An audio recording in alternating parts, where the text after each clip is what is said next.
आम्ही 20 वर्ष झाले आमचे काही लोक काम करून करून परमनंटच्या आशेने मरून गेले. मग आम्हाला दादांपाशी एकच विषय मांडायचा आहे की आम्हाला कायम करा. मग त्याच्यासाठी आम्ही कुत्र्यासारखं पळतोय, काम बी करतोय तेवढं ना, आता कुत्र्यासारखं पळतोय. आम्हाला जायला चान्स नाही, नंबर बारा म्हणजे आम्ही सकाळी ऍक्शनला 6ला आलोय, चक्कर यायली, खाल्लं सुद्धा नाहीये. फक्त माझी एवढीच इच्छा आहे की आम्हाला दादांपाशी दोघांनाच जाऊ द्या.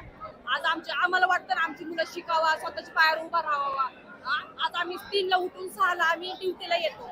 आज लेकर बाळांना आम्ही आज शाळेत तयार करू शकत नाही, चांगलं चुंगलं खायला घालू शकत नाही. आज आम्ही कुठल्या तर अपेक्षाने करतो ना, मग आम्हाला परमनंट करा, वेळेवर पगार नाही, बोनस नाही, काही आम्हाला तिथपर्यंत जाऊनच द्याय नाही ना. तिथपर्यंत जाऊन आम्ही आज किती उशीर झाला लाईन लावून थांबलोय. आज उपाशी तापाशी आम्ही सगळेजण बसतो. आम्ही काय म्हणतोय, आम्ही तरी कंत्राटी सेवक कामगार, सफाई कामगार, आम्हाला आमची मागणी फक्त एकच आहे की दादानी आम्हाला परमनंट करा.